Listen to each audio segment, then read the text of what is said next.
இன்றைய இறை வார்த்தை.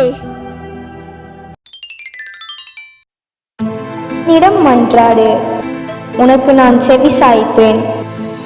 நீ அறிந்திராத மாபெரும் செயல்களையும் மறைப்பொருள்களையும் உனக்கு நான் விளக்கி கூறுவேன்.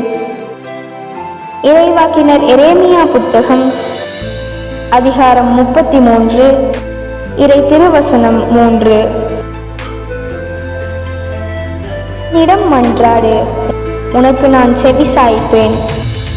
நீ அறிந்திராத மாபெரும் செயல்களையும் மறைப்பொருள்களையும் உனக்கு நான் விளக்கி கூறுவேன்.